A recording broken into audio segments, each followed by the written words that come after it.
খাওয়ার বেলায় বাঘের মতো, টাকার বেলায় চুপ, এমন কিপটে বরের বন্ধু দেখিনি কোনো রূপ। মাছ মাংস খাসির ভুনা খেলেন ভরে পেট, এখন দেখি 10,000-এ কিনতে চান এই গেট। আসসালামু আলাইকুম।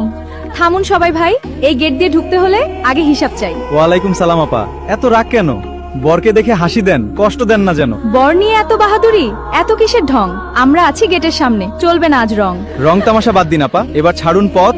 বর এসেছে কনে নিতে, সাজিয়ে ফুলের রথ। 10K দিচ্ছি নগদ, রাখেন হাটে ভাই। বিনা বাধায় আজকে আমরা ভিতরে যেতে চাই। খাওয়ার বেলায় বাঘের মতো, টাকার বেলায় চুপ, এমন কিপটে বরের বন্ধু দেখিনি কোনো রূপ। কিপটে বলে লাভ কি আপা, বাড়াই এবার দাম। হাসি মুখে গেটটা খুলুন, রাখুন সবার মান। মাছ মাংস খাসির ভুনা খেলেন ভরে পেট, এখন দেখি 10,000-এ কিনতে চান এই গেট। আপা একটু ছাড়টা দিন, করবেন না এত রাগ। যা এনেছি ভালোবেসে, নিন না সবার ভাগ। ইলিশ খেলেন, গরু খেলেন, খেলেন খাসির রান, 10,000-এর খামটা দেখে কাঁদছে আমাদের। টাকার অঙ্ক ছোট হতে পারে, ছোট নয় যে মন। হাসি মুখে গেটটা ছাড়ুন, বাড়ুক আপনজন।